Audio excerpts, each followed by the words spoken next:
हम लोग क्या कहते हैं, महासागर कहते हैं। कहा जाएगा महासागर तो जानते हैं, महासागर है।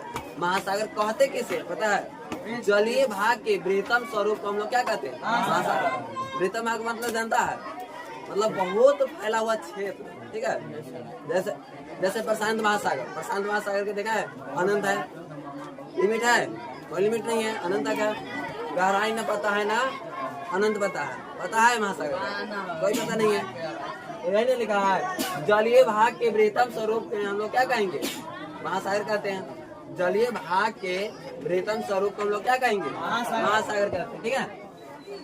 इसकी संख्या कितनी होती है, 5 होती है। इसकी संख्या कितनी होती है, महासागर की संख्या 5। कौन कौन महासागर जान लेते हैं, ठीक है। तो सबसे 12 महासागर कहेगा, सबसे 12 महासागर कौन, प्रशांत महासागर। अब तो हम तो जानते हैं कि 97% जल है। 71% में देखो, 71% में 97% जल किस महासागर है, कौन है, महासागर। 97% क्या है, महासागर। 3% क्या है, जलीय। जलीय कौन, जो हमें यूज लायक मतलब कि मानव द्वारा यूज कर सकते हैं, जैसे नदी, झरना, झील, तालाब, ये सब द्वारा हम यूज कर सकते हैं। जैसे कृषि कार्य करने योग्य हो सके तो नदी द्वारा कर सकते हैं, झरना द्वारा कर सकते हैं। और भूमिगत जल भी है, जो हम लोग पीने योग्य पानी है कि ना, भूमिगत। ऐसे जैसे बारिश हुआ है तो बारिश के द्वारा क्या हुआ, अभी बारिश वाला पानी कितना जाएगा, किसमें जाएगा, 80% भाग क्या करता है, भूमि में जाता है, और 20% भाग कहाँ जाता है, किसका, 80%। अब देखो यही 20% भाग जाएगा, 80% भाग जाएगा, जो कहाँ जाएगा, भूमि के अंदर जाएगा, जो हम पानी को छान करके क्या करते हैं, यूज करते हैं, कल के द्वारा से यूज करते हैं, क्या करते हैं कि नहीं करते हैं।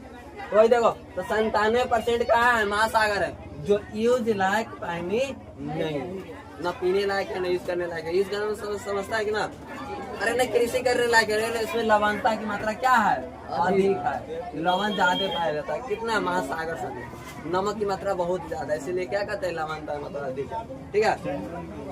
लिखा हुआ है सबसे बड़ा महासागर कौन सा महासागर, प्रशांत महासागर। सबसे बड़ा महासागर कौन सा महासागर, प्रशांत महासागर। जो कितना परसेंट, 97% में 46% किसमें पाया जाता है, जब प्रशांत महासागर में। 97% में 46% किसमें पाया जाता है, प्रशांत महासागर, ठीक है। जिसमें कुल कहता है महासागर जल का 46% भाग है, जबकि सबसे छोटा महासागर कौन सा महासागर, आर्कटिक महासागर। कौन सा महासागर, आर्कटिक महासागर। कौन सी महासागर, आर्कटिक, ठीक है। अब है 5 महासागर। 5 को महासागर कौन कौन है देख लेते हैं। प्रशांत महासागर, अटलांटिक महासागर और हिंद महासागर। हिंद महासागर अपने देश पर ही रखा गया है, अपने भारत देश का नाम क्या है, हिंदुस्तान नहीं रखा है, उसी के नाम पर रखा गया है, हिंद महासागर, समझ गया। हिंद महासागर और अंटार्कटिका महासागर और है आर्कटिक महासागर। प्रशांत महासागर, अटलांटिक महासागर, हिंद महासागर, अंटार्कटिका महासागर और क्या है, आर्कटिक महासागर। भारत एशिया महादेश के दक्षिण भाग में तथा हिंद महासागर के किस पर स्थित है, यह है ना, ये भारत हुआ, दक्षिण भारत हुआ, ये क्या है, हिंद महासागर है। ये हिंद महासागर हुआ, तो हिंद महासागर कहाँ है, मध्य पर है, शीर्षक है भारत स्थित है। पहले कहा है भारत एशिया महादेश के दक्षिणी भाग में हिंद महासागर पर क्या है, स्थित है, ठीक है। स्थित में किस बार, शीर्ष बार, किसके शीर्ष बार, कौन सा महासागर के शीर्ष बार, हिंद महासागर। जाएगा भारत कौन सा क्षेत्र में स्थित है, दक्षिण भाग में, ठीक है। कौन सा महासागर के शीर्ष पर स्थित है, कौन सा महासागर के, अरे हिंद महासागर के शीर्ष पर स्थित है, समझ गया। बताया तेरा कितना बात हुई, पता है, 7 को होता है। कौन कौन होता है, एशिया, अफ्रीका, उत्तरी अमेरिका, दक्षिणी अमेरिका और क्या, अंटार्कटिका, यूरोप और ऑस्ट्रेलिया, यही 7 को होता है ना जी। अब बताए थे सातों महादेश में से कौन ऐसा महादेश है जिसमें मानव निवास नहीं गया करता? कौन सा महादेश है? अंटार्कटिका। मगर सभी देश का संसाधन केंद्र तो ये स्थित है ना। खोज करने वाला, जिसे हम विज्ञान का क्या कहते हैं? महादेश भी कहते हैं। कौन सा महादेश को कहते हैं? अंटार्कटिका को। किसको कहते हैं? अंटार्कटिका महादेश। समझ गया?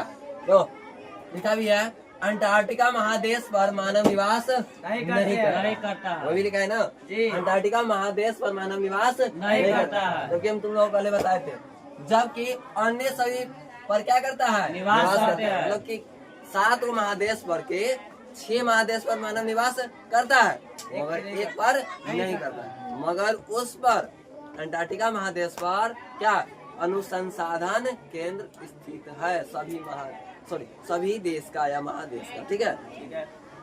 अब विश्व के सभी देश अंटार्कटिका महादेश पर अपना लिख दिए है ना अनुसंधान संस्थान खोले हुए हैं। पूरे देश के पूरा विश्व में कितना देश? 195 197 या 96 होता है। पूरा कंट्री कितना है पूरा विश्व में? 197 रहता है, 196 होता है, यही होता है। ठीक है। मगर पूरा देश के वैज्ञानिक लोग कौन सा ऐसा महादेश पर अपना अनुसंधान संस्थान खोले हुए हैं? अंटार्कटिका पर। कौन पर? अंटार्कटिका। जिस कारण से इस महादेश को हम लोग कौन से महादेश के नाम से? विज्ञान। इस नाम से विज्ञान के नाम से। समझ गया? यहाँ हमेशा क्या आता है? माइनस में टेम्परेचर आता है। ठीक है। अब देखो, दक्षिणी गंगोत्री, मैत्री, भारतीय अनुसंधान केंद्र है। भारत के 3 गो अनुसंधान केंद्र है। बट्टी को ना खाली चालू रहता है। कहता है दक्षिण गंगोत्री, मैत्री, भारत के 3 गो अनुसंधान केंद्र। वो कहाँ पे? अंटार्कटिका महादेश में। भारत के क्या अनुसंधान केंद्र खोला गया है? 3 गो। कौन कौन है? एगो दक्षिणी गंगोत्री, एगो कौन है? मैत्री, और एक हो जाएगा भारतीय या भारतीय, एक ही नाम है। ठीक है। तो कहेगा भारत के अनुसंधान केंद्र कितने खोले गए हैं अंटार्कटिका महादेश में? 3। कितने खोले गए हैं? 3। ठीक है। जो कौन सा महादेश में बताइए। अब है जलीय भाग। ये तो स्थलीय भाग के बारे में बता चुके हैं। स्थलीय भाग कितना है? कितना महादेश है? अब है जलीय भाग। क्या है? जलीय भाग। तो पूरा पृथ्वी पर जलीय भाग कितना परसेंट? 71। अब बताओ 29% स्थलीय भाग है। कितना परसेंट? 29% में से 7 महादेश निवास करता है। 29% है ना स्थलीय भाग। उसमें कितना महादेश निवास करता है? 7 महादेश में से एक महादेश में से हम लोग है, एशिया महादेश में है कि नहीं है? एशिया महादेश में भारत निवास करता है। भारत में क्या? बिहार में से सीतामढ़ी जिला। चलो जलीय। अब देखो जलीय भाग तो पृथ्वी कितना परसेंट है? 71%। कितना भाग है? 71। अब देखो 71% में से 97% महासागर में है। कितना परसेंट जलीय अति में है? 97% भाग पीने न लायक है, न यूज करने लायक। 97% पानी जो हम न पी सकते हैं न यूज कर सकते हैं। समुद्र के पानी यूज कर सकते हैं? नहीं कर सकते हैं। आप मतलब कि न उपजाने के लिए यूज कर सकते हैं, मतलब कृषि के लिए भी नहीं यूज कर सकते हैं, क्योंकि इसमें लवणता की मात्रा क्या होती है? अधिक होती है। बात करेगा 97% पानी जो है इसमें लवणता की मात्रा क्या है? अधिक है। न इसे कृषि करने योग्य भूमि में ला सकते हैं, न ही हम लोग यूज कर सकते हैं। कितना परसेंट पानी? 97%। अब अन्य स्रोत जानता है ना, मतलब उसमें से जो हम यूज करते हैं ना, तो हिमानी हो जाएगा। हिमानी वही जो पर्वतीय क्षेत्र होता है, पठार बर्फीला होता है, वही हिमानी हो जाएगा। नदिया जानता है, तो नदिया से हम लोग उपयोग नहीं करते हैं। नदिया झरना से उपयोग करते कि नहीं करते हैं? नदिया से किस झरना के लिए, जो सर झरना कहते हैं, नदिया से कृषि के लिए उपयोग करते हैं कि नहीं? कृषि के लिए उपयोग करते हैं। चलो झील से भी उपयोग करते हैं। झील के पानी पीने लगे जाएगा। अब भूमिगत झील, अरे भूमिगत जल तो समझता है ना? भूमि के अंदर है। कहाँ है? भूमि के अंदर जो हम लोग कल से पानी निकालते हैं और पीते हैं। ठीक है। तो सब कितना परसेंट पानी है? 3%। कितना परसेंट है? 3% में हिमानी हो गया है, नदिया हो गया है, झील हो गया है, भूमिगत जल हो गया। भूमिगत मतलब जानता है भूमि के अंदर। और वायुमंडल है जल। वायुमंडल जल समझता है कौन होता है वायुमंडल जल? जो हवा है ना, हवा में भी क्या है, नमी है। सांस लेते हैं ना, उसमें भी नमी रहता है, उसमें भी पानी की मात्रा है। नदियाँ कैसे बनता है पता है? इसी हम लोग कहते हैं बोतल आता है, ठंडा है, फ्रिज हो गया, फ्रिज में बोतल निकालते हैं, हालांकि उसको अच्छी तरह से पोंछ देंगे फिर भी पानी उसको बाहर से लग जाता है, लगता है ना। अब हम लोग सोचते होंगे कि नहीं उसके बोतल के अंदर के पानी कहते हैं, हम लोग सोचते हैं ना, मगर बोतल के अंदर के पानी नहीं रहता। कहाँ का पानी रहता है पता है? बाहर का। वायुमंडल में जितना रहता है हवा ना रहता है, तो ठंडा, यहाँ पे ठंडा वातावरण हो गया तो ठंडा, ये गर्म है तो ये ठंडा पर जाता है तो ये क्या बनाता है? पानी बनाता है, समझ गया? क्योंकि ये हवा में क्या है, पानी है। इसी कारण ये क्या, चारों तरफ पानी ही पानी।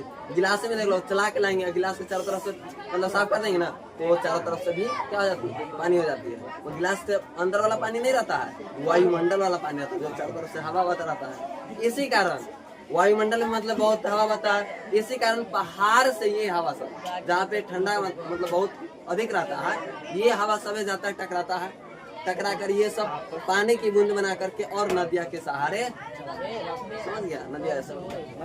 चलो हाँ।